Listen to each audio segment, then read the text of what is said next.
सबों को जय यीशु सहाय, प्रेज द लॉर्ड, जय मसीह की। हम सब प्रार्थना योद्धा परिवार, हमारी अगुआ सिस्टर एस्थर, ब्रदर राज और हम सब मिलकर इस प्रार्थना सभा में आप सबका हार्दिक स्वागत करते हैं, हार्दिक अभिनंदन करते हैं। आशा करते हैं कि आप सब स्वस्थ होंगे और ईश्वर के अनुसार अपने जीवन को जीने का प्रयास कर रहे होंगे। तो आइए इस वक्त जब हम सब मिलकर इस प्रार्थना सभा को शुरू करने जा रहे हैं, तो हमें से जुड़े एक एक जन इस वक्त हम सब प्रार्थना में बने रहें। इस समय ये वक्त प्रभु ने हम सबको दिया है कि हम सब मिलकर प्रभु के नाम का स्मरण करें, प्रभु की स्तुति करें, आराधना करें। इस वक्त हम प्रभु के वचनों को ग्रहण करें। तो आइए हम इसके लिए अपने हृदय को, अपने मन को तैयार करें और हम सब प्रार्थना में बने रहें और हम ईश्वर से दुआ करें कि प्रभु आज के दिन हम सबको फिर से नए तरीके से आशीषित करे, नई बातों को हमें सिखाए और प्रभु हम सबको ये ताकत दे, ये सामर्थ्य दे कि उन तमाम शिक्षाओं को हम अपने जीवन में ग्रहण कर पाएँ। तो आइए जब हम इस प्रार्थना सभा में आगे बढ़ने जा रहे हैं, तो आज प्रभु ने जिन नामों को दिया है उस क्रम को हम देखेंगे। आरंभिक प्रार्थना होगी बहन रश्मि के द्वारा, आराधना करूंगी मैं और साथ देंगी बहन रश्मि, वचन को पढ़ूंगी मैं और वचन की उद्घोषणा आज प्रभु अपनी बेटी सिस्टर एस्थर के माध्यम से करेंगे और अंतिम आशीष की प्रार्थना भाई राज के माध्यम से होगी। तो आइए इस वक्त हम सब जहाँ कहीं भी हैं, हम सब शांत हो, स्थिर हो, हम सब अपने आप को तैयार करें। धन्यवाद। आइए इस वक्त हम प्रार्थना में जाएंगे। हम सभी अपनी आंखों को बंद करें, अपने आप को, अपने परिवार को, अपने जीवन से जुड़े तमाम लोगों को, तमाम कार्यों को हम ईश्वर को समर्पित करेंगे और उन्हें हमारे जीवन में पुकारेंगे। धन्यवाद देते हैं हे प्रभु हमारे इस जीवन के लिए प्रभु जो तूने दिया है। धन्यवाद करते हैं प्रभु इस आशीष के लिए, आपकी कृपा, आपका प्रेम, आपकी दया के लिए पिता जो सदैव हम पर बनी रहती है। हे प्रभु हम आपके बच्चे पिता आज फिर से आपके समक्ष आए हैं प्रभु। हमारे जीवन में पिता आपकी उपस्थिति को मांगते हैं, हमारे जीवन में प्रभु पवित्र आत्मा के साथ को मांगते हैं।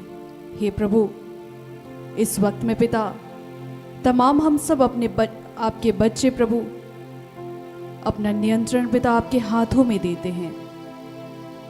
आइए प्रभु हमारे जीवन को आशीषित करिए।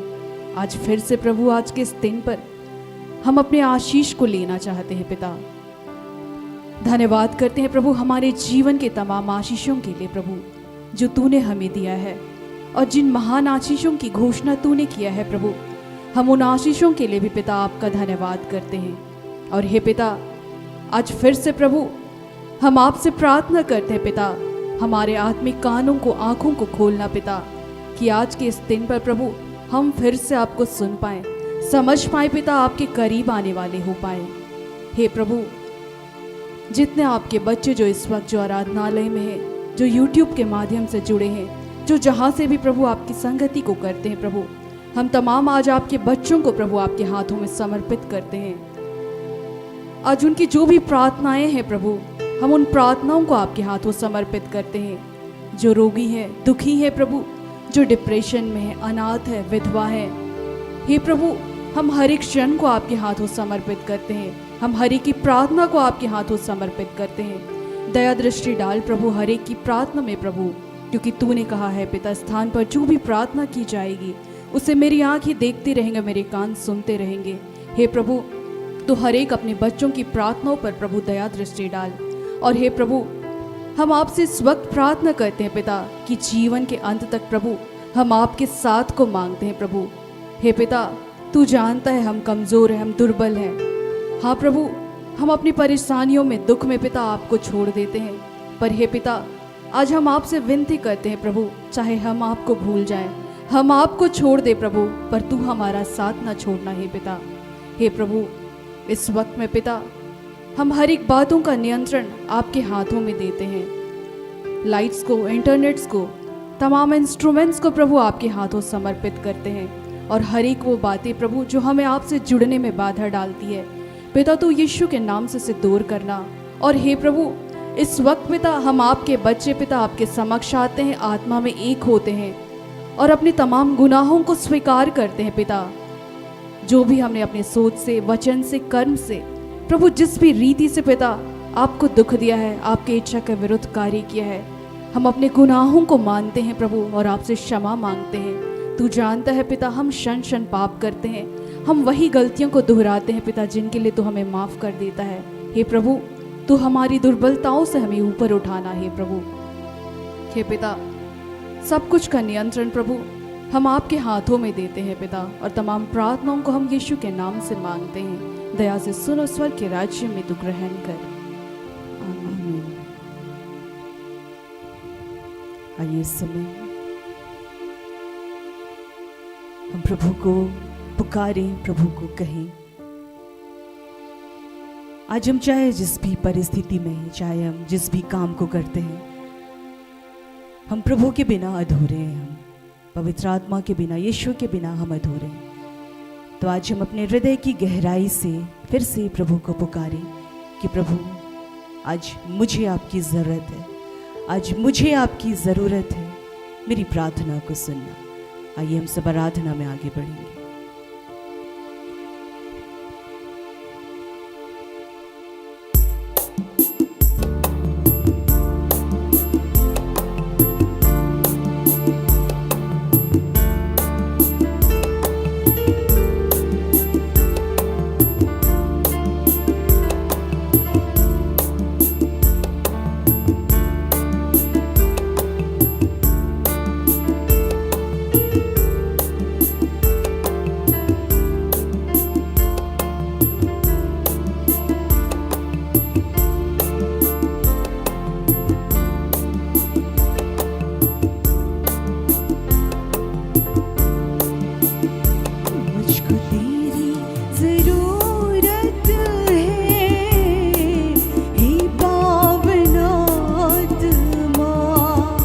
मुझको तेरी ज़रूरत है,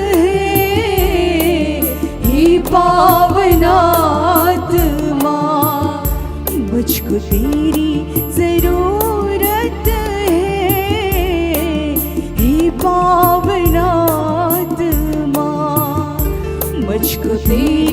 ज़रूरत है,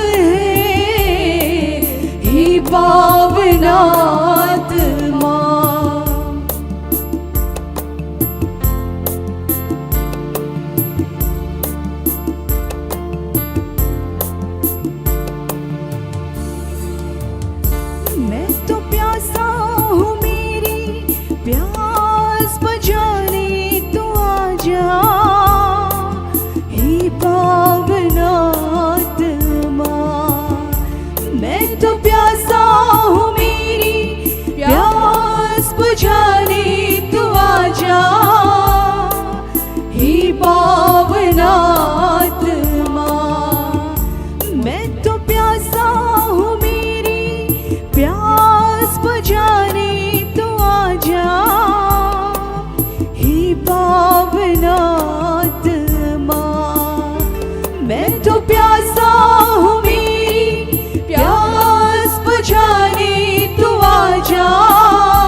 मुझको तेरी ज़रूरत है, हे पावन आत्मा। मुझको तेरी ज़रूरत है, हे पावन आत्मा।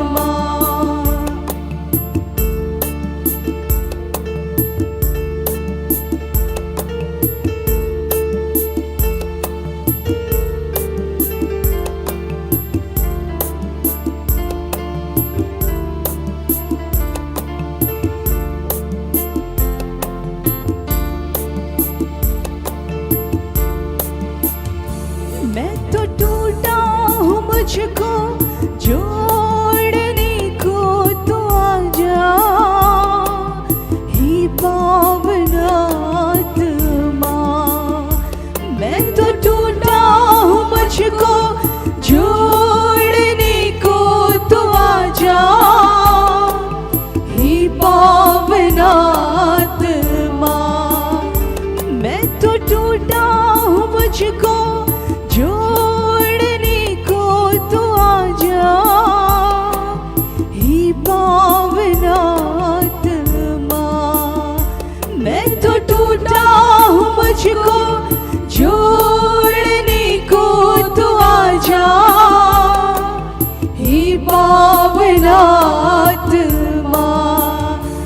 मुझको तेरी जरूरत है, हे पावन आत्मा। मुझको तेरी जरूरत है, हे पावन आत्मा।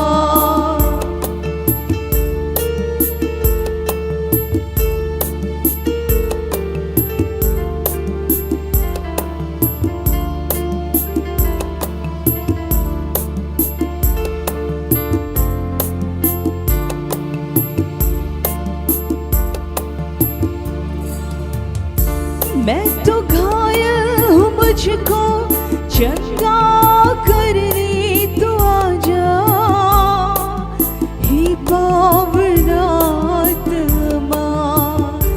मैं तो घायल हूँ, मुझको चंगा करने तो आजा, हे पावन आत्मा। मैं तो घायल हूँ, मुझको चंगा करने तो आजा, हे पावन आत्मा। मैं तो घायल हूँ, मुझको चंगा करने तो आजा, हे पावन आत्मा। मुझको तेरी जरूरत है, हे पावन आत्मा। मुझको तेरी जरूरत है, हे पावन आत्मा।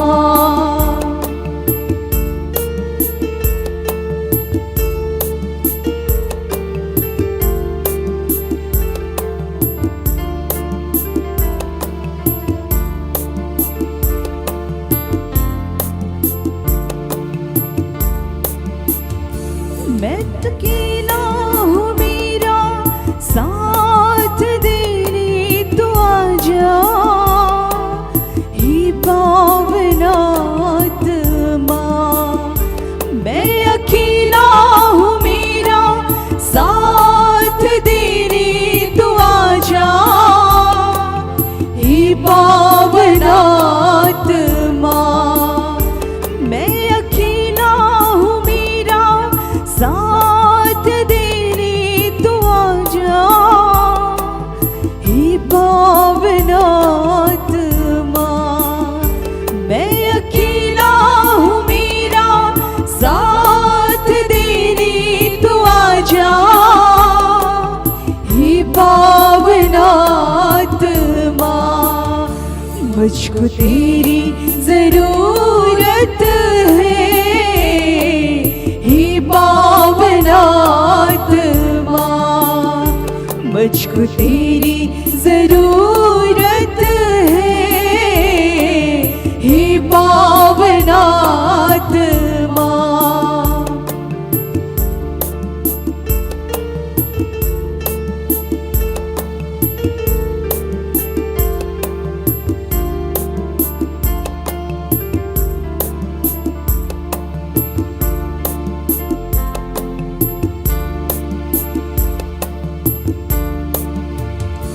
मैं तो भटका हूँ, मुझको राह दिखाने तो आजा, हे पावन आत्मा। मैं तो भटका हूँ, मुझको राह दिखाने तो आजा, हे पावन आत्मा। मैं तो भटका हूँ, मुझको राह दिखाने तो आजा, हे पावन आत्मा। मैं तो भटका हूँ, मुझको राह दिखाने तो आजा, हे पावन आत्मा। मुझको तेरी जरूरत है, हे पावन आत्मा। मुझको तेरी जरूरत है, हे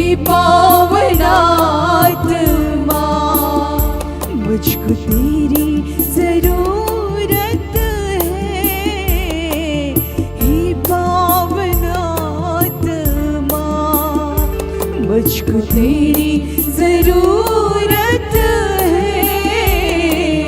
हे पावन आत्मा, हे पावन आत्मा,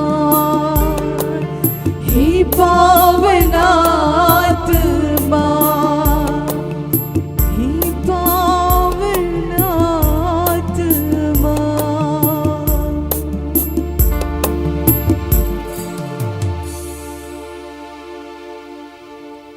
हे पावन आत्मा, आज मुझे, आज हमें, आज हम सबको आपकी ज़रूरत है। आज हम आपके बिना अधूरे हैं।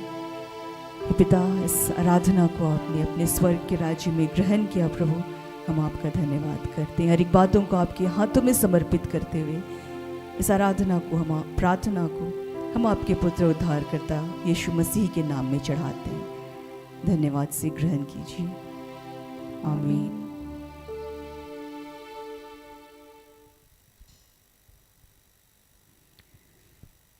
आज के लिए जो ठहराया गया वचन है, जो प्रभु ने अपनी बेटी, अपनी दासी सिस्टर एस्थर के माध्यम से दिया है, उस वचन को हम सुनेंगे। भजन संहिता स्तोत्र ग्रंथ अध्याय 10 उसका 17-18। प्रभु, तूने दरिद्रों का मनोरथ पूरा किया, तू उन्हें ढाढ़स बंधाता और उनकी प्रार्थना सुनता है। तू अनाथ और पद दलित को न्याय दिलाता है, जिससे कोई निरा मनुष्य उन पर अत्याचार ना करे। यहाँ तक यह प्रभु की वाणी है। ईश्वर को धन्यवाद।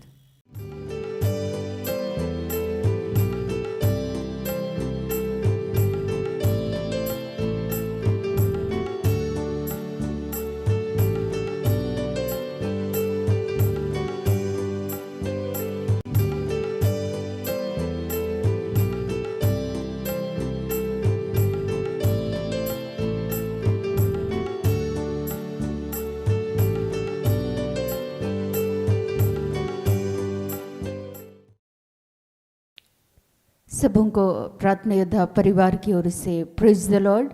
यीशु सहाय, जय यीशु। आइए इस घड़ी हम सभी परमेश्वर के जीवित वचन को सुनने के लिए अपने मन और हृदय को तैयार रखेंगे। हम सभी मिलकर प्रभु से प्रार्थना करेंगे। हे महान जीवित प्रेम पिता, प्यारे प्रभु, हम सभी इस घड़ी आपके प्रिय बेटे और बेटियां जब इकट्ठे हैं पिता, आज अपनी आत्मिक आंखों को तेरी ओर उठाते हैं। प्यारे प्रभु, आज के इस दिन में अपनी आशीष और अनुग्रह को बरसाइए पिता। आपने ये प्रतिज्ञा कर रखा है, बोलने वाले तुम नहीं बल्कि पिता का आत्मा होगा। आइए पिता, इस घड़ी पिता, पुत्र, पवित्र आत्मा के नाम पर हमारे संपूर्ण जीवन पर पिता आपके मार्गदर्शन, आपके अगुवाई को चाहते हैं। वचन के एक एक भेद को, वचन के एक एक सामर्थ्य को हम सबों के जीवन में प्रकट कीजिए कि हम सभी अधिकाई से आपके जीवित वचन को सुन सके, सुना सके और उस वचन के अनुसार जीवन जीने में हम सबों की सहायता कीजिए पिता। आज के दिन में तुझसे प्रार्थना करते हैं कि यीशु नाम में हमारे ही तरह जितने भी तेरे दास और दासियां हैं, जितने भी आपके प्रिय और बेटे और बेटियां हैं पिता, जिनके द्वारा जो भी अपराध हुए हैं, उन तमाम पापों के लिए यीशु नाम में तुझसे क्षमा चाहते हैं पिता। पुनः आज का ये वचन की आशीष को हम सभी अधिकाई से अपने जीवन में आपकी कृपाओं को, आपकी आशीष को अनुभव करते हुए आपके नाम की महिमा करें पिता। इस घड़ी हम सारी बातों का नियंत्रण पुनः आपके हाथों देते हुए इस प्रार्थना को उद्धार करता प्रभु यीशु मसीह के नाम से मांगते हैं। दया से सुनिए और ग्रहण कीजिए। आमीन। आज के दिन के लिए जो परमेश्वर का वचन हम सबों को दिया गया है, भजन संहिता, जिसको स्तोत्र ग्रंथ भी बोलते हैं, भजन संहिता 10 पद संख्या 17 और 18। हे यहोवा, तूने नम्र लोगों की अभिलाषा सुनी है, तू उनका मन तैयार करेगा। तू कान लगाकर सुनेगा कि अनाथ और पिसे हुए का न्याय करे, ताकि मनुष्य जो मिट्टी से बना है फिर भय दिखाने ना पाए। आमीन। सर्वप्रथम इस वचन को देने के लिए परमेश्वर पिता का धन्यवाद करते हैं। आज ईश्वर इन वचनों के द्वारा हम सबों से बातें करते हुए ये कहना चाहते हैं कि परमेश्वर अपने करुणा को, अपनी दया को उन लोगों पर बरसाते हैं जो नम्र हैं, जो अनाथ हैं, पिसे हुए हैं। ईश्वर उस अनाथों विधवाओं पर परमेश्वर उनकी प्रार्थनाओं को, उनकी दुआओं को परमेश्वर क्या करते हैं? सुनते हैं। चूँकि परमेश्वर करुणामयी परमेश्वर है, दया करने वाला परमेश्वर है। और यहाँ भजनकार दाऊद परमेश्वर से यह प्रार्थना करते हैं कि परमेश्वर अपनी करुणा को, अपने करुणामय प्रेम को अपने उन लोगों पर प्रकट कीजिए, उनकी दुआओं को सुनिए, उन तमाम लोगों की आप रक्षा कीजिए जो क्या है? नम्र हैं, जो अनाथ हैं, जो विधवा हैं। परमेश्वर उनको क्या करते हैं? सुनते हैं। परमेश्वर उनको संभालते हैं। ईश्वर का वचन आज ये कह रहा है कि आज हम लोग देखते हैं जीवन में कि बहुत ऐसे अनाथ हैं, विधवा हैं, वे लोग अंदर से टूटे हुए होते हैं, उनका मन टूटता है। और परमेश्वर से दाऊद ये प्रार्थना करते हैं, भजन संहिता में भी लिखता है कि जिनका हृदय टूट गया है प्रभु ने संभालते हैं। परमेश्वर अनाथों की शुद्धि लेते हैं, विधवाओं को संभालते हैं। टूटे हुए लोग जो नम्र हैं, वे अंदर से नम्र प्रवृत्ति के होते हैं। लेकिन आज जो यहाँ लिखता है, मनुष्य जो मिट्टी से बना है फिर उसे भय दिखाने ना पाए। लेकिन आज अत्याचार उन लोगों पर ज़्यादा हो रहा है जो विधवा हैं, जो अनाथ हैं, जिनके पास आज धन है, संपत्ति है। वे तमाम लोग उदंड हो करके उन अनाथों को, विधवाओं को, उन तमाम लाचार लोगों पर वे क्या करते हैं? कई बार अन्याय करते हैं। धन के लिए, संपत्ति के लिए, मान और सम्मान के लिए उन तमाम लोगों को वे लोग तुच्छ समझते हैं, तिरस्कृत करते हैं। लेकिन चूंकि परमेश्वर अनाथों का क्या है? पिता है, विधवाओं को संभालने वाला परमेश्वर है, वो करुणामय परमेश्वर है। वो अपने टूटे हुए तमाम उन नम्र लोगों को परमेश्वर नहीं छोड़ते हैं। और जब हम लोग अनाथों की बात करेंगे, विधवाओं की बात करेंगे, परमेश्वर का वचन ऐसा लिखता है, भजन संहिता 146 पद संख्या 9, यहोवा परदेशियों की रक्षा करता है और अनाथों और विधवाओं को तो संभालता है। ईश्वर क्या कह रहे हैं वचन के पहले खंड में?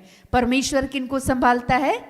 अनाथों को, विधवाओं को परमेश्वर क्या करते हैं? संभालते हैं। और कई सारे जगह में परमेश्वर के जीवित वचनों की जब हम चर्चा करेंगे तो उन तमाम लोगों पर जुल्म भी होते हैं, लेकिन वे लोग बड़े नम्रता के साथ वे परमेश्वर के निकट आते हैं और उस परमेश्वर को क्या करते हैं? पुकारते हैं। और परमेश्वर उनकी ओर कान लगाकर उनकी प्रार्थनाओं को क्या करते हैं? सुनते हैं। जब हम लोग वचन में चर्चा करेंगे, लूका 18 में भी परमेश्वर का वचन ऐसा लिखता है, एक अधर्मी न्यायाधीश और एक विधवा का दृष्टांत हम लोग जब पढ़ते हैं, वहाँ पर विधवा उस अधर्मी न्यायाधीश के पास जाती है, न्याय की गुहार लगाती है। लेकिन चूँकि वो अधर्मी जो न्यायाधीश थे, वो किसी से, ना परमेश्वर से डरते थे ना लोगों से डरते थे। लेकिन चूँकि वहाँ पर एक विधवा थी, उससे न्याय की गुहार लगा रही थी कि आप मुझे क्या दिलाइए?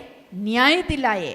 और अंततः परमेश्वर ने, आज का जो वचन दिया गया है, उस वचन के अनुसार परमेश्वर ने उस विधवा महिला की जो न्याय की गुहार लगा रही थी, परमेश्वर ने उसकी प्रार्थना को क्या किया? सुना। उस अधर्मी न्यायाधीश के मन को ईश्वर ने क्या कर दिया? बदल दिया। और वो व्यक्ति उस विधवा महिला का न्याय चुकाते हैं।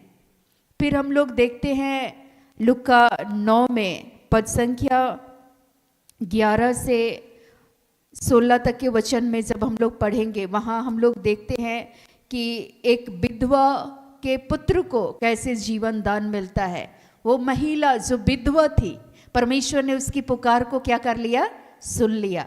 यीशु मसीह एक दिन नाइन नामक एक नगर को गए और वहाँ लिखता है कि थोड़े दिन बाद, लूका 7 पद संख्या 11 से आगे, थोड़े दिन बाद वह नाइन नाम के एक नगर को गया। उसके चेले और बड़ी भीड़ उसके साथ जा रही थी। यीशु मसीह के साथ उसके चेले जा रहे थे। जब वह नगर के फाटक के पास पहुंचा तो देखो, लोग एक मुर्दे को बाहर लिए जा रहे थे, जो अपनी माँ का एक लौता पुत्र था।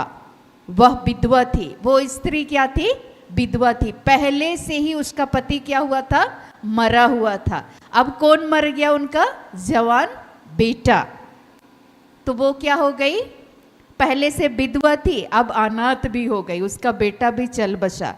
लेकिन ऐसी परिस्थिति में उस माँ की जो पीड़ा थी, उस पीड़ा को परमेश्वर ने देखा, प्रभु यीशु मसीह ने देखा। उसके हृदय में जो बातें चल रही थी, जो पीड़ाएं थी, परमेश्वर ने उसकी ओर कान लगाया। प्रभु यीशु मसीह की अनुग्रह को हम लोग वहां पर देखते हैं कि वहां लिखता है परमेश्वर का वचन, और नगर के बहुत से लोग उसके साथ थे। उसे देखकर प्रभु को तरस आया और उससे कहा, मत रो। तब उसने पास आकर अर्थी को छुआ और उठाने वाले ठहर गए। तब उसने कहा, हे जवान, मैं तुझसे कहता हूँ, उठ। तब वह मुर्दा उठ बैठा और बोलने लगा। उसने उसे उसकी माँ को सौंप दिया। इससे सब पर भय छा गया और वे परमेश्वर की बड़ाई करके कहने लगे, हमारे बीच में एक बड़ा भविष्यवक्ता उठा है और परमेश्वर ने अपने लोगों पर कृपा दृष्टि की है। यहाँ पर उस महिला के जीवन में परमेश्वर की कृपा दृष्टि हुई, प्रभु यीशु मसीह की अनुग्रह हुई कि उसके बेटे को उसने पुनः क्या दिया, जीवन दान को दिया और उसके हाथ में सौंप दिया। उसकी रोना को, उसके करहाना को, उसकी पुकार को प्रभु यीशु मसीह ने क्या किया, सुना। क्यों?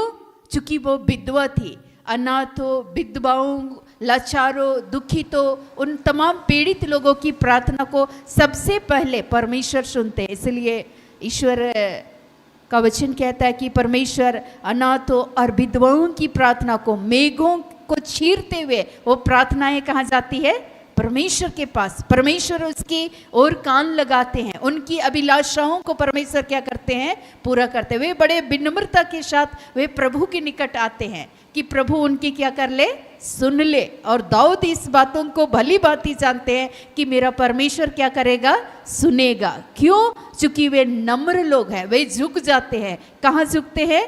परमेश्वर के पास। लेकिन जो दुष्ट होते हैं, जो अधर्मी होते हैं, वे उन विधवाओं को, उन अनाथों को वे सताते हैं। किसके लिए? धन के लिए, संपत्ति के लिए, मान मर्यादा, उसको सब चीज़ को पूरी तरह से उन लोग उनको तहस नहस करना चाहते हैं, बर्बाद करना चाहते हैं। लेकिन परमेश्वर ऐसे लोगों की शुद्धि लेते हैं। परमेश्वर ऐसे टूटे हुए लोग हैं जो अनाथ हैं, परमेश्वर इन लोगों की प्रार्थना को क्या करते हैं, सुनते हैं। और बाद में उनके जीवन में परमेश्वर के अनेकों अनेक आश्चर्य कर्म होते हैं और वे किसी भी मनुष्य से डरते नहीं हैं, क्योंकि भय का कारण उनके जीवन से परमेश्वर क्या कर देते हैं, दूर कर देते हैं। मैंने खुद के जीवन में देखा, अपने परिवार में देखा। जब परिवार के जो मुखिया थे, जब वे मर गए तो हमारी माता विधवा हो गई, हमारी जो चाची थी विधवा हो गई। और मैंने आस पड़ोस में भी देखा था कि उन लोगों के साथ बड़ा मिसबिहेव होता था। कोई भी कभी भाभी बोला, कभी कुछ बोला, उनको छेड़ा, लेकिन उनका अंतःकरण में गंदगी थी। कई बार लोग उन पर जुल्म करना चाहते थे, अत्याचार करना चाहते थे। कितनी बार मैंने सामने से देखा और मैं प्रभु से प्रार्थना कर रही थी कि प्रभु ये क्या है, आप तो सत्य प्रतिज्ञता परमेश्वर है, आप अपने लोगों की दुहाई को सुनते हैं और वे लोग तुरंत ही मैंने प्रभु के उस सामर्थ्य को मैंने बहुत करीबी से देखा। तुरंत ही परमेश्वर के उस न्याय के कार्यों को देखा। जैसे ही प्रभु को पुकारे, उन क्षणों में परमेश्वर ने अपनी उपस्थिति को जाहिर किया, और वे तमाम लोग जिनके मन में कुटिलता थी, वे तमाम लोगों के मन को परमेश्वर बदल दिए और वे लोग वहाँ से चल बसे। लेकिन कितनों के जीवन में मैंने देखा कि वे अनाथों, विधवा, लाचार, कमज़ोर को वे लोग सताते हैं, गाली गलौज करते हैं, अपशब्द करते हैं, उनके साथ दुर्व्यवहार करते हैं। लेकिन ये याद रखे कि परमेश्वर ऐसे लोगों की प्रार्थना को क्या करते हैं? सुनते हैं। मैंने ये बताया कि जो महिला विधवा थी, यहाँ पर वो रो रही थी, प्रभु यीशु मसीह ने उनकी रोना को देखा, उनकी पीड़ाओं को प्रभु यीशु मसीह ने जाना और उसके निकट गए प्रभु यीशु मसीह और उससे कहे कि मत रो। और उसका जो मृत बेटा था उस अर्थी को उसने छुआ और वो जो मुर्दा था वो उठ बैठा और क्या करने लगा?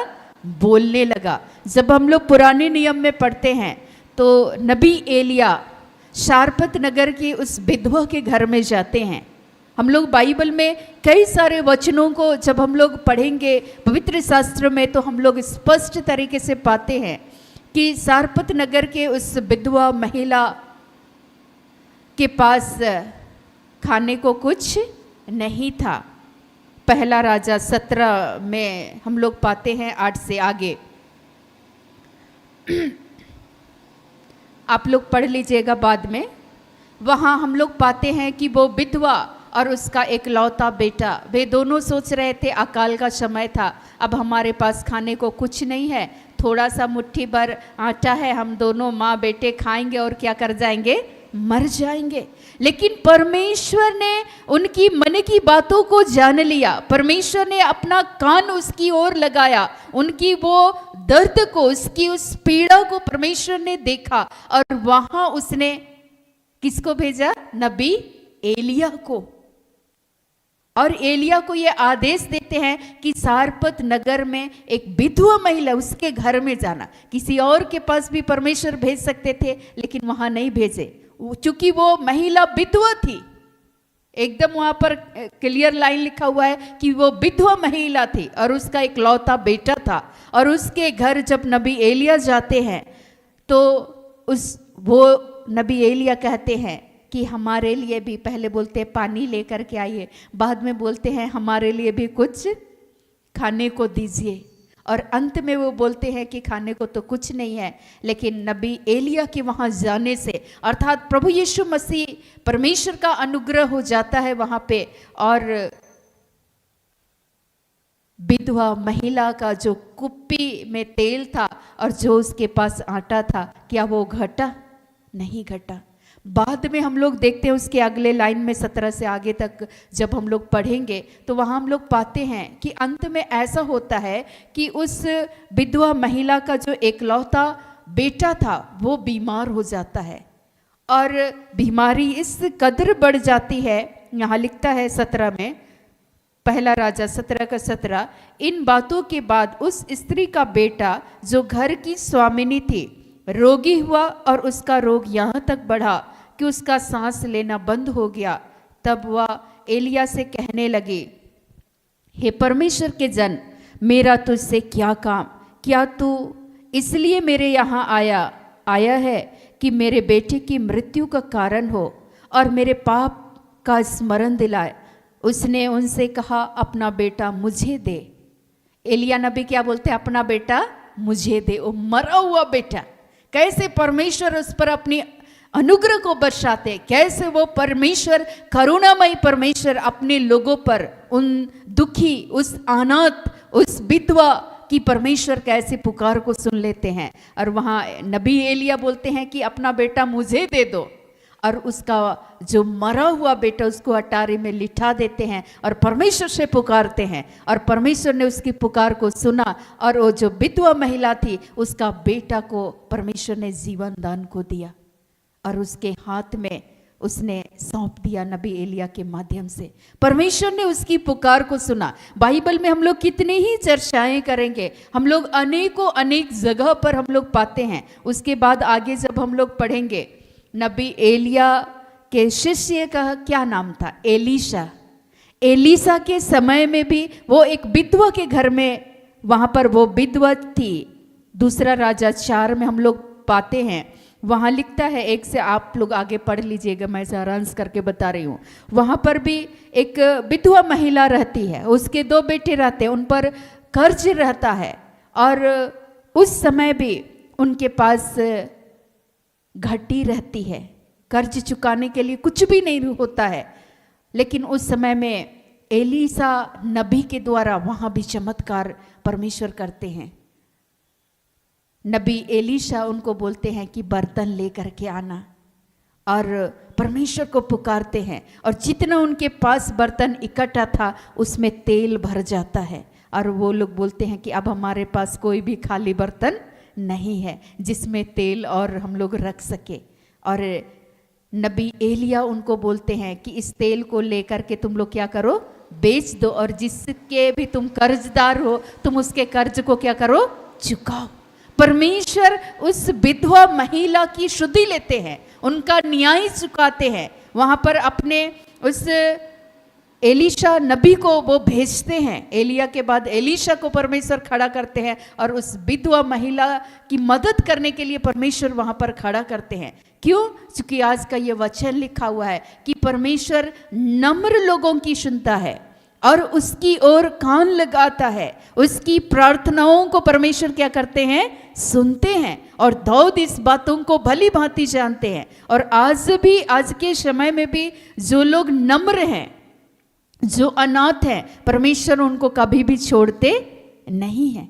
परमेश्वर ने मुझे कभी भी नहीं छोड़ा, उस समय में भी, उस बुरे सिचुएशन में भी परमेश्वर ने मेरे परिवार का साथ नहीं छोड़ा। परमेश्वर की ये अनुग्रह हुई, और मैंने हजारों हजार के जीवन में मैंने देखा है परमेश्वर के उस करुणामय प्रेम को, जहाँ पर लोग उनको पीड़ित करते हैं, शोषित करते हैं, लेकिन परमेश्वर वहाँ उन तमाम लोगों का न्याय चुकाते हैं। परमेश्वर उनकी पीड़ाओं को परमेश्वर दूर करते हैं। और जो भी मनुष्य उसको डराने का, यहाँ लिखता है परमेश्वर का वचन, मिट्टी का मनुष्य, मिट्टी से बना हुआ इंसान, भजन संहिता 10 पद संख्या 18, कि अनाथ और पिसे हुए का न्याय करे, ताकि मनुष्य जो मिट्टी से बना है फिर उसे भय दिखाने ना पाए। जो मनुष्य जो मिट्टी से बना है, एक मनुष्य दूसरे विधवा को, अनाथ को, वे लोग क्या कराने का काम करते हैं, डराने का, भय दिखाते हैं, उन पर अपना रौद्र रूप उस पर अपनाते हैं। अच्छा, इससे अच्छा है तुमको तो सब्जी बेचना चाहिए, तुमको तो भूखे रहना चाहिए, तुमको तो घर से बेघर कर दिया जाना चाहिए, इससे अच्छा तुमको पकौड़े बेचना चाहिए, तुमको कैसे भी करना चाहिए। जो लोग शक्तिशाली हैं वे लोग उन विधवाओं पर जब जुल्म करते हैं, लेकिन परमेश्वर उनकी शुद्धि लेते हैं। हमारे बीच में एक माता जी है, उनको भी ये कहा जा रहा था कि उनकी परिवार की स्थिति बहुत दयनीय हो चुकी थी, और ऐसी परिस्थिति में बेरोजगारी थी, खाने के लिए कुछ भी नहीं था, और ऐसी परिस्थिति में उनको, जिनके पास सब कुछ था, वे कहते हैं इससे अच्छा है कि आपको टिफिन सिस्टम चलाना चाहिए, मेस खोल लीजिए, पकौड़ी बेच लीजिए। उस विधवा महिला पर क्या बीत रही होगी, लेकिन परमेश्वर ने यह आदेश दे रखा था कि ये सब काम नहीं करना है। प्रभु के पास नम्र होकर के क्या करना है, उसको पुकारना है।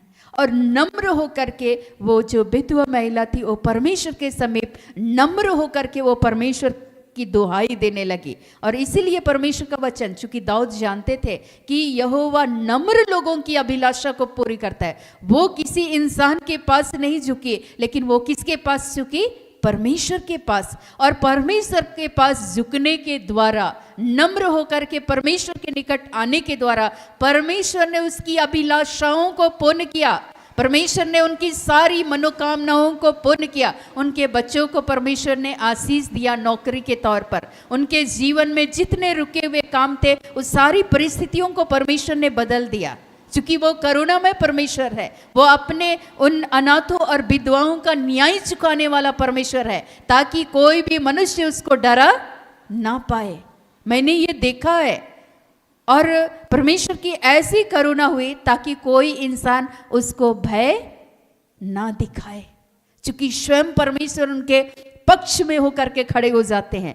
अनाथों को मैंने पढ़कर सुनाया भजन संहिता 146 में कि परमेश्वर उन तमाम अनाथों और विधवाओं को क्या करते हैं, संभालते हैं, उनकी सुरक्षा करते हैं। जब हम लोग बाइबल में चर्चा करेंगे रूत के विषय में, रूत जो एक मोआबिन स्त्री थी, मोआब देश की रहने वाली, वहाँ की नौमी की बहू थी, और नौमी के पति भी मर जाते हैं, और बाद में उनके दोनों बेटे भी, उनके 2 बेटे रहते हैं, वे दोनों भी मर जाते हैं, और वे दोनों क्या हो जाती है, विधवा हो जाती है। उनकी बड़ी बहू उनका साथ छोड़ देती है, चूँकि नौमी बोलती है कि अब तो मेरे बेटे मर गए, अब मेरी ये अवस्था नहीं है कि मैं दोबारा किसी से शादी करूं।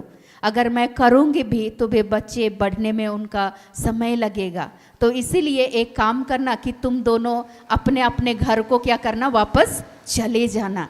लेकिन बड़ी बहू क्या करती है, अपनी सास की बात को मान लेती है, और छोटी बहू रहती है रूत, वो भी विधवा ही है, उसकी सास भी विधवा है। लेकिन परमेश्वर उन विधवाओं की शुद्धि लेते हैं, परमेश्वर उनका सहारा बनते हैं, परमेश्वर उनको संभालते हैं। और ऐसा हुआ कि रूत की जो सास थी नौमी, वो जहाँ जहाँ जाती थी वहाँ वहाँ वो भी उसके साथ साथ में गए, और इस बातों को देख कर के नौमी खुश हो जाती है कि आप अगर जहाँ जाइएगा वहाँ मैं भी जाऊँगी, आप मरिएगा तो मैं भी मरूंगी। वो चैप्टर आप लोग पढ़ लीजिएगा, 1 से 4 चैप्टर है, पढ़िएगा उसमें कि आप जो करेंगे वही मैं करूंगा, आप मरिएगा मैं भी मरूंगी। मतलब पूरी तरीके से वो समर्पित थी, वो नम्र थी, और इसीलिए वो अपनी सास के पीछे पीछे, सास के पीछे नहीं, वो परमेश्वर के सामने नम्र थी, इसीलिए अपनी सास की बातों को भी बड़े विनम्रता के साथ वो सुन रही थी। अंत में ऐसा हुआ कि उनके जो कुटुंबी रहते हैं, उनके जो मेहमान रहते हैं, उनके दूर के रिश्तेदार रहते हैं, परमेश्वर की करुणा उस पर होती है, क्योंकि वे लोग तो अपना देश, अपना क्षेत्र छोड़ करके चले गए थे। बाद में जो उनको छुड़ाते हैं, बोआज, वहाँ के एक व्यक्ति, उनके कुटुंबी, उनके रिश्तेदार रहते हैं, उसी बोआज के साथ नौमी उनका क्या कर देती है, वहाँ पंच बैठाया जाता है, वृद्ध लोगों को बुलाया जाता है, और रूत की उस बोआज के साथ विवाह हो जाती है। परमेश्वर उनके जीवन को आशीषित कर देते हैं, उनको पुत्र की धन की आशीष भी परमेश्वर देते हैं। क्यों? क्योंकि वो ईमानदारी से, उसकी सास जो जो काम बोलती थी, वो धान जो बीनते हैं, काटते हैं, तो वहाँ कुछ कुछ गिरता था, उसकी बालियाँ गिरती थी, उसको उठा उठा करके चुन चुन करके वो इकट्ठा करती थी और अपनी सास को देती थी। लेकिन बोआज जो व्यक्ति थे, वो अपने सहयोगियों को भी बोलते हैं कि तुम लोग इस स्त्री जो उसके खेत में, उनके जो सहयोगी कर्मचारी रहते हैं, जो वहाँ पर काम करने वाली जो दासियाँ रहते हैं, उनको बोलते हैं कि इसको छेड़ना नहीं, ये कहाँ की महिला है।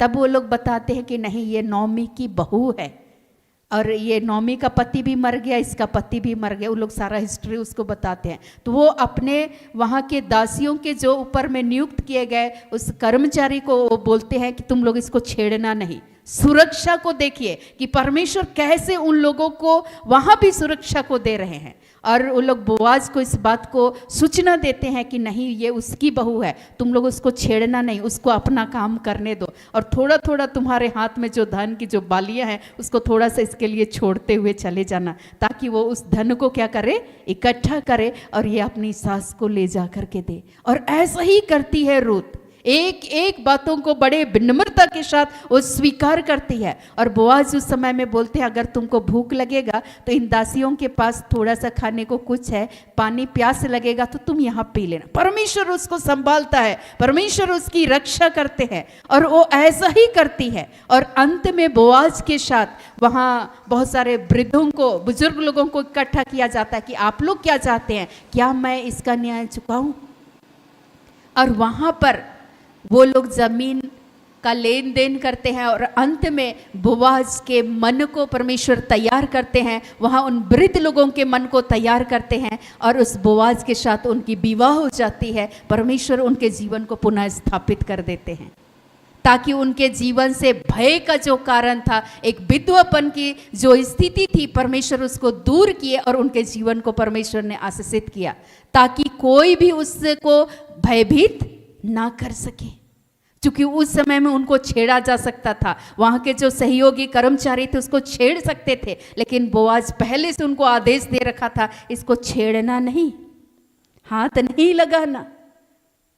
सुरक्षा देखिए परमेश्वर कैसे अपने लोगों को संभालते हैं, सुरक्षित करते हैं, क्योंकि ये परमेश्वर का प्रतिज्ञा है कि परमेश्वर अनाथों और विधवाओं को क्या करते हैं, संभालते हैं, उनकी शुद्धि लेते हैं, उनकी पुकार को सुनते हैं। तो अगर आज आप भी अनाथ हैं, आज आप भी टूटे हुए हैं अपने परिस्थितियों को, अपनी समस्याओं से लेकर के, और कोई इंसान यदि आपको डरा रहा है, जो इंसान को परमेश्वर ने मिट्टी से बनाया वो आपको दोबारा भयभीत ना करे, क्योंकि भय का कारण उनके जीवन से परमेश्वर एक ऐसा सिचुएशन आएगा कि परमेश्वर स्वतः ही उनके फेवर में लोगों को खड़ा कर देगा। हालेलुया। अपने लोगों को संभालने के लिए, अपने लोगों की शुद्धि दिलाने के लिए। जैसे अधर्मी न्यायाधीश के पास वो विधवा महिला न्याय की गुहार लगाने के लिए जाया करते थे, परमेश्वर बाद में उस अधर्मी न्यायाधीश के मन को बदल देते हैं और उसको न्याय दिलाते हैं। ऐसे ही बाइबल में हम लोग बहुत सारी बातों को जब हम लोग पढ़ेंगे तो हम लोग उसके बारे में जानेंगे। तो आज के समय में परमेश्वर ये कह रहे हैं कि यदि आपको भी ऐसे, यदि कोई लोग परेशान कर रहे हैं, आप डरिए नहीं, आप घबराइए नहीं, आप परेशान नहीं होइए, क्योंकि जितने भी ऐसे लोग हैं उनको आपके जीवन से परमेश्वर स्वतः ही क्या कर देंगे, दूर कर देंगे। आप टूटे हुए हैं, आप बड़े विनम्रता के साथ आप जब परमेश्वर के करीब आते हैं तो परमेश्वर अपने लोगों का न्याय चुकाते हैं, उनकी शुद्धि लेते हैं, उनको परमेश्वर कभी भी छोड़ते नहीं है। और मैंने जो गवाही मैं साझा कर रही थी, ऐसा ही मैंने देखा कि उस माताजी के जीवन को परमेश्वर ने आशीषित किया, उनके बच्चों को परमेश्वर ने आशीषित किया। एक बार जब डाल्टनगंज जाने का मौका मिला तो वहाँ एक महिला थी जो फुट फुट कर बहुत रो रही थी, और मैं दूर से ही मैं उस महिला को देखी। परमेश्वर ने बताया कि ये विधवा है, इसका कोई सहारा नहीं है। मैंने कहा कि परमेश्वर ने आज आपके रोना, आज आपकी पुकारना को परमेश्वर ने सुन लिया। तो बोल रही कोई मेरी सुनने को तैयार नहीं है, कोई मुझे सुनता नहीं है। हम बोले वो सुनने वाले हैं। आज से परमेश्वर आपके संपूर्ण जीवन को परमेश्वर बदल देंगे। बड़े नम्रता के साथ आप परमेश्वर के करीब जाइए। उसके साथ हुआ क्या था कि उसके जो रिश्तेदार थे वे लोग उसकी संपत्ति को हड़प लिए थे, उसको विधवा हो गई, अब इसके बच्चे भी मर गए, इनके पति भी मर गए, तो उसके साथ अन्याय कर रहे थे। उनको घर से बेघर कर दिया गया था, किसी दूसरे के घर में वो काम करती थी। लेकिन परमेश्वर ने उस दिन कहा कि मैं इसका न्याय चुकाऊंगा।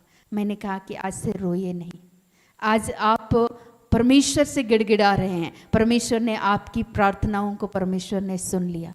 बाद में ऐसा हुआ कि जिन्होंने गलत तरीके से उसके संपत्ति को हड़प रखा था, उसको घर से बेघर कर दिया था, उनके मन को परमेश्वर ने बदला और उनको बुलाया गया और वापस जो उसका धन संपत्ति था उसको दे दिया गया, और बड़े शान शौकत के साथ वहाँ रहने लगी। और दोबारा जब जाने का मौका मिला तो अपने घर को व्यवस्थित करके सजा करके पूरा रखी हुई थी। बोल रही थी कि बेटा कम से कम मेरे यहाँ भी थोड़ा सा पानी पी लो, मैं बड़े प्यार से कुछ बनाई हूँ, खा लो। अब मुझे कोई नहीं डराता है, क्योंकि उसके फेवर में कौन खड़ा हो गए, परमेश्वर।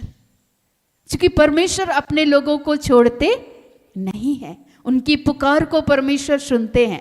तो आज आप भी ऐसी अगर परेशानियों से जूझ रहे हैं तो आप याद रखें, कभी भी ऐसे विधवा और अनाथ लोगों के साथ आप अन्याय ना करें।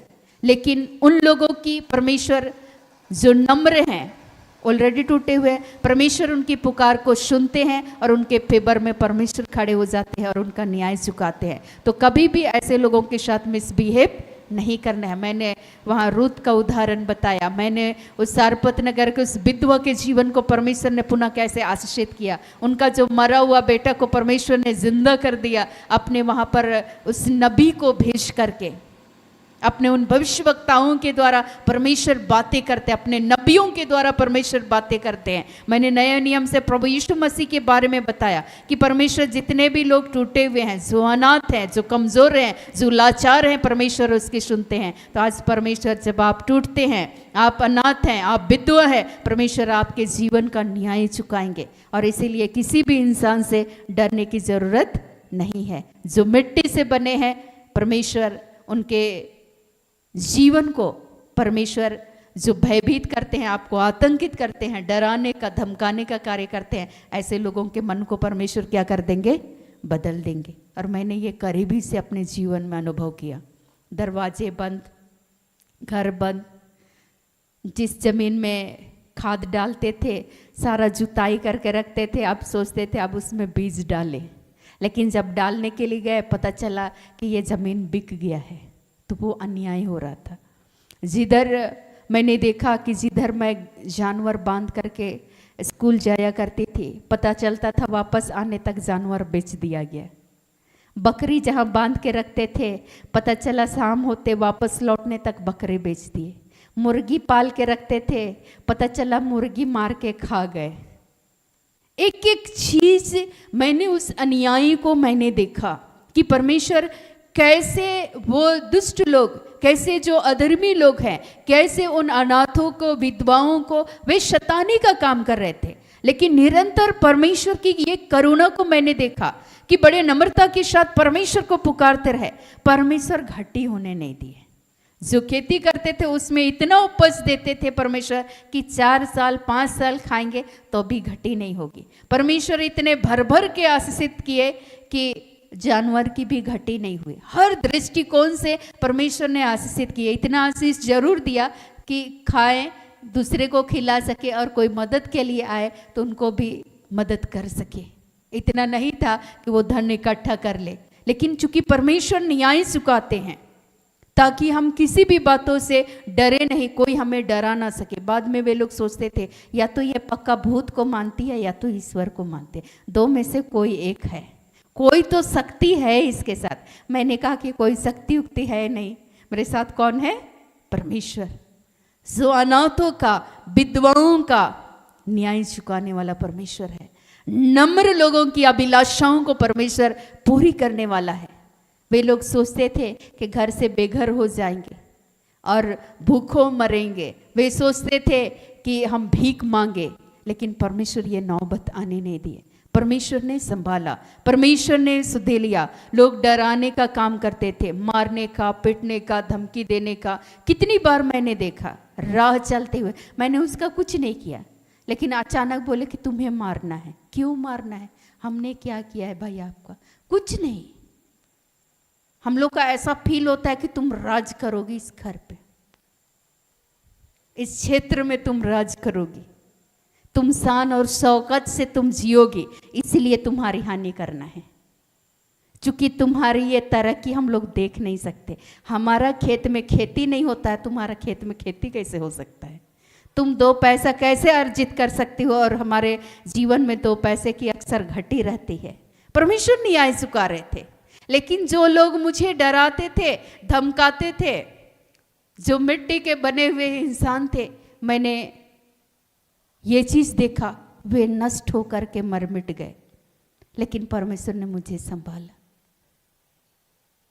कितनी बार वे हानि करने के लिए हथियार लेकर के पहुंच गए, कितनी बार चारों ओर से मुझे घेर कर रखा गया कि अब तुम्हारा काम यहां से तमाम। तब भी मैं अपनी आंखें पर्वतों की ओर लगाई। जिस तरीके से दाऊद पुकारते हैं, मैं अपनी आंखें पर्वतों की ओर लगाऊंगा, क्या वहां से मुझे सहायता मिलेगी। निश्चय जो आकाश और पृथ्वी का करता है वही परमेश्वर मेरी सहायता कर। उन तमाम लोगों के सामने मैं नहीं डरी। मुझे तब याद आया, उनसे मत डरो जो शरीर को नाश करते, उनसे डरो जो आत्मा और शरीर दोनों को नष्ट कर। ये लोग मेरे शरीर को नष्ट कर सकते, मेरी आत्मा को नष्ट नहीं कर सकते। और वहां परमेश्वर ने पुनः मुझे अपनी सुरक्षा को दिया। वे तमाम लोग आज कहाँ चलेगा मुझे नहीं मालूम, लेकिन प्रभु की दया से, प्रभु की करुणा से आज मैं आप सबों के सामने एक शख्स, एक गवाह हूँ। आज बहुत सारे लोग, वे तमाम लोग जो दुर्व्यवहार करते थे, आज जब वे आते हैं बोलते हम लोगों ने अन्याय किया, हमने यह गलत किया, हमें माफ़ कर दो। हालेलुया। परमेश्वर उन लोगों की शुद्धि लेते हैं। और ऐसे ही आप अपने इर्द गिर्द में जो भी टूट रहे उनको आप सांत्वना दे, उनको आप उनकी आप मदद करें, एक माध्यम बने, एक जरिया बने कि वे परमेश्वर के करीब आए, वे नम्र हो जाए परमेश्वर के पास, ताकि परमेश्वर उनका न्याय चुकाए। तो परमेश्वर किसी भी अनाथ और विधवा को परमेश्वर छोड़ते नहीं है, उनका न्याय चुकाते हैं। कोई भी इंसान उसको डराने ना पाएगा, ऐसा परमेश्वर कहते हैं। दाऊद के माध्यम से दाऊद इस बातों को जानते थे और परमेश्वर से प्रार्थना करते हैं।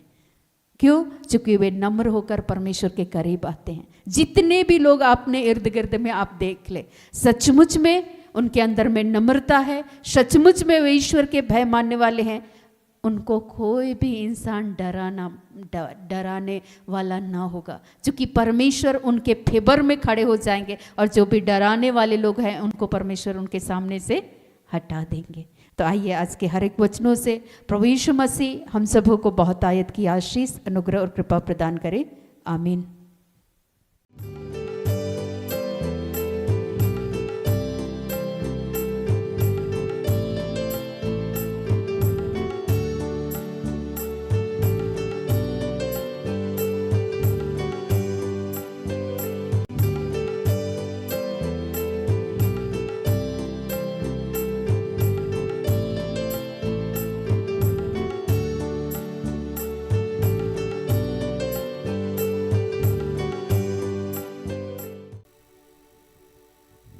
आइए प्रार्थना करें कि हे दयालु पिता, हे स्वर्ग और पृथ्वी के सृजनहार, हे हम सबके रचयिता, तेरा धन्यवाद करते हैं आज के सुंदर और आशीषित दिन के लिए जो तूने एक नया अध्याय के रूप में हमारे जीवन से जोड़ दिया। धन्यवाद करते हैं प्रभु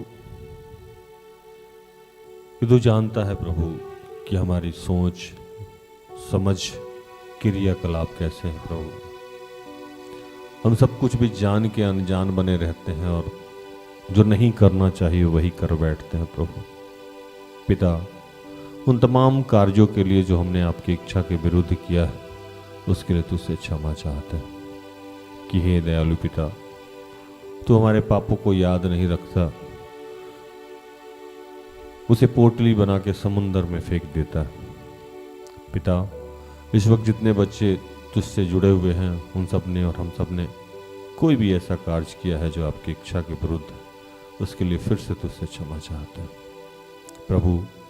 तूने आज कहा कि विनम्र, अनाथ, विधवा, बेसहारा, ऐसे जो लोग हैं जो अपनी लड़ाई लड़ नहीं सकते हैं, उनकी लड़ाई तू लड़ने जा रहा है। और वो जो मिट्टी से बने इंसान जो पैसे के घमंड पे, पावर के घमंड पे, सोर्स के घमंड पे, शारीरिक सामर्थ्य के घमंड पे इन बेसहारों, विनम्र लोगों को, अनाथ लोगों को, विधवाओं को तिरस्कृत करते हैं, दबाते हैं, कुचलते हैं, डराते हैं, वैसे लोगों से इन सब का जीवन तू बचाने जा रहा है पिता। और इनके जीवन को तू ऐसा कर देगा प्रभु कि भय के लिए कोई जगह नहीं बचेगा। प्रभु, हम तेरा धन्यवाद करते हैं।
कि हे प्रभु पूरे विश्व में जितने लोग विधवा हैं, अनाथ हैं, बेसहारा हैं और जो बहुत विनम्र हैं, भोले हैं, जिनको कूटनीति नहीं आता, राजनीति नहीं आता, जो सीधे साधे लोग हैं,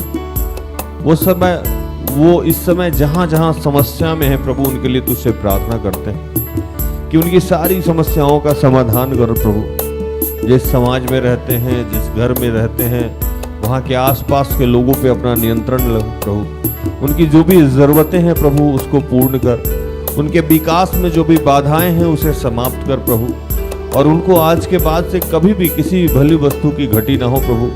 तू उस तमाम अनाथों का नाथ बन प्रभु, उन तमाम विधवाओं का सहारा बन प्रभु, उन तमाम विनम्र और सीधे भोले लोगों का तू प्रभु शहरपनाह बन प्रभु। तू उनके ऊपर अपनी आंख की पुतली बना प्रभु।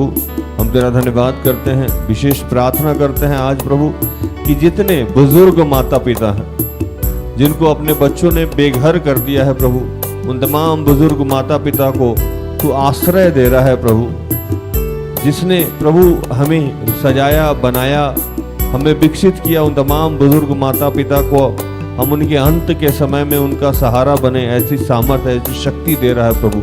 हम तेरा धन्यवाद करते हैं, धन्यवाद करते हैं कि विश्व में जितने लोग जो तुझे जानते हैं, नहीं जानते हैं प्रभु, उन सबको तू अपने प्रज्ञा, अपने ज्ञान, अपने बुद्धि से भर रहा है। आज मैं प्रार्थना करता हूँ जितने बीमार तेरे बच्चे हैं प्रभु, जहाँ भी हैं, जिस अवस्था में हैं, उनके लिए मैं प्रार्थना करता हूँ कि प्रभु जो इस समय हॉस्पिटल में हैं, जो मेमोरी लॉस कर रहे हैं, मैं उनके लिए प्रार्थना कर रहा हूँ। जिनका ब्रेन हेमरेज हुआ है, मैं उनके लिए प्रार्थना करता हूँ।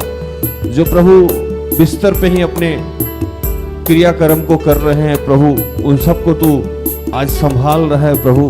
हम तेरा धन्यवाद करते हैं। जो पैरालिसिस अटैक जिनका हुआ है, जो टीबी से ग्रसित हैं, जिनके चेस्ट में कहीं भी स्वेलिंग है, पेन है, उनके लिए मैं तुझसे प्रार्थना करता हूँ। मैं प्रार्थना करता हूँ जितने लोग घुटने दर्द से परेशान हैं, मैं प्रार्थना करता हूँ उसमें जितने लोग किसी पैसे के प्रॉब्लम में हैं, कर्ज के प्रॉब्लम में हैं, उन सबको तूने मुक्त किया है प्रभु। मैं प्रार्थना करता हूँ जितने लोगों ने गर्भ धारण किया है, जितनी बहनों ने गर्भ धारण किया है, उनके जच्चे बच्चे की सुरक्षा की मांग करता हूँ। तूने कहा था कि पंख फैलाए हुए चिड़िया जैसे अपने घोंसले की रक्षा करता है, वैसे ही तू यरूशलेम की रक्षा करता है। मैं प्रार्थना करता हूँ कि जितने वैसे लोग हैं जो बेरोजगार हैं प्रभु, बिजनेस या व्यापार करना चाहते हैं, उन तमाम लोगों के लिए मैं प्रार्थना कर रहा हूँ प्रभु कि उन लोगों के बंद मार्गों को खोल रहा है। तूने कहा था गुप्त में गाड़े हुए अंधेरे में छुपे हुए धन से मैं तुझे आशीषित करूंगा।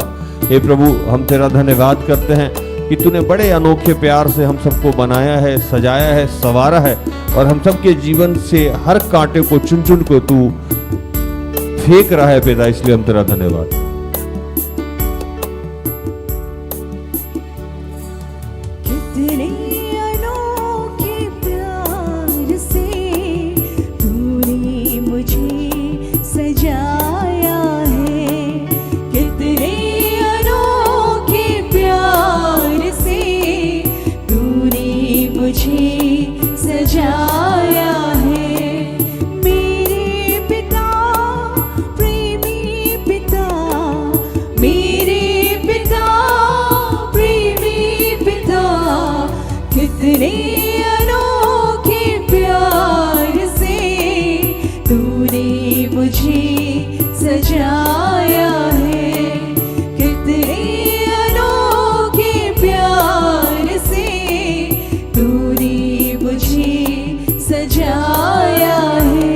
ये पिता धन्यवाद करते हैं इस देश के प्रधानमंत्री, राष्ट्रपति, हमारे अपने मुख्यमंत्री, अन्य जितने मुख्यमंत्री, राज्यपाल हैं, जितने डॉक्टर्स हैं, इंजीनियर्स हैं, प्रोफेसर हैं, टीचर्स हैं, जितने नर्स हैं प्रभु, जितने छोटे या बड़े कर्मचारी हैं, टेक्नीशियन हैं प्रभु, उन सब के लिए तेरा धन्यवाद करते हैं। धन्यवाद करते हैं जितने सेवक हैं प्रभु, फादर हैं, पादरी हैं, पास्टर्स हैं, आराधक हैं, स्वतंत्र रूप से सेवकाई करते हैं या जिस भी रूप से अपना सब कुछ आपको अर्पित किए हुए हैं। पिता तेरा धन्यवाद करते हैं जहाँ भी धोखाधड़ी, अन्याय हो रहा है पिता, जहाँ भी अशांति है, इन दिनों मौसम की खराबी से, बादल फटने से जहाँ जहाँ समस्या है, भूकंप हुई है, जहाँ जहाँ समस्या है प्रभु, उन तमाम लोगों को तू सुरक्षा कर रहा है। जितने हमारे किसान भाई बहन हैं उनका साथ दे रहा है पिता हम तेरा धन्यवाद करते हैं, जितने लोग विवाह के लिए इच्छुक हैं उनके लिए सुयोग वर और वधु का इंतजाम कर रहा है, जितने निसंतान बहनें उनको संतान का आशीष दे रहा। और आज मैं विशेष प्रार्थना कर रहा हूँ जितने पति पत्नी है प्रभु, जिनमें कोई झगड़ा है, क्लेश है प्रभु, उन सब पे तेरी कृपा चाहते हैं। उन सब में जो मनमुटाव है, भटकाव की बातें हैं, उन सब से तूने मुक्त कर। मैं विशेष कर तेरे बेटे शिवू के लिए, अनुष्का के लिए प्रार्थना करता हूँ कि उस रिश्ते में हस्तक्षेप कर प्रभु, और जो तेरी इच्छा है, जो तेरी योजना है, उसको पूर्ण कर।